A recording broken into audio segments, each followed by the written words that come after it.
অনেক দিন আগে এই ছোট ছোট ব্রাস্টোর পেপারসগুলো কিনেছিলাম বাড়িতে ড্রয়িং প্র্যাকটিস করব বলে, কিন্তু নানা কারণে আর টাইমই হচ্ছিল না।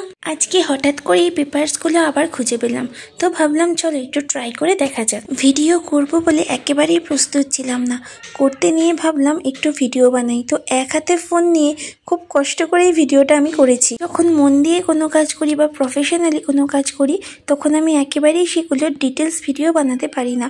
তার কারণ তখন কাজের থেকে আমার মনটা অন্যদিকে ফোকাস হয়ে যায়। এর আগেও আমি অনেক আর্টস অ্যান্ড ক্রাফটসের ভিডিও পোস্ট করেছিলাম আমার জিনিস আর্ট ওয়ার্ল্ড চ্যানেলটাতে, কিন্তু সেভাবে ভিউ না পাওয়ায় আমার আর ভিডিও দিতে ওখানে ইচ্ছা করে না।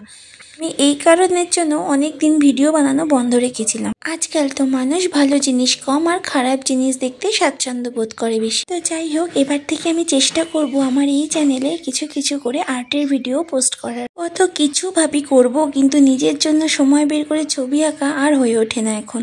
এছাড়াও বিয়ের পর মেয়েদের পুরো একটা সংসার শিফট করা, ও বাড়ি থেকে এ বাড়িতে সমস্ত আর্টের জিনিসপত্র নিয়ে আসা, গোছানো, এইসবে অনেক টাইম চলে গেছে। আর আমার আঁকার যা জিনিসপত্র তা কোনো একটা সংসারের থেকে কম নয়। যারা ছবি আঁকতে ভালোবাসো তারা আমার কথাগুলো ভীষণভাবে রিলেট করতে পারবে যে কারোর কাছে তার আঁকার জিনিসগুলো কতটা ইম্পর্টেন্ট হয়। রোজ ছবি না আঁকলেও মনে হয় আমার পেন্টিংসগুলো, কালার্স, তুলি, সমস্ত কিছু আমার চোখের সামনে থাকুক। যাই হোক, এই কাজটা একেবারেই র্যাপিডলি করলাম, অনেক ভুল ত্রুটিতে ভরা আমি জানি, তো এরকম ধরনের ছোট ছোট কাজ আমার করতে বেশ ভালো লাগে।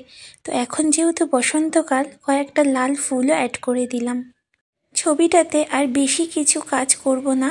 আমাকে জানিও এই ছবিটা তোমাদের কেমন লাগলো, আর আমার ভিডিও ভালো লাগলে লাইক করে চ্যানেলটা সাবস্ক্রাইব করে দিও। এরকম আরও নতুন নতুন ভিডিও আমি অবশ্যই দেব। তো চলো, বাই ফর নাও, আবার দেখা হচ্ছে অন্য কোনো ভিডিওতে।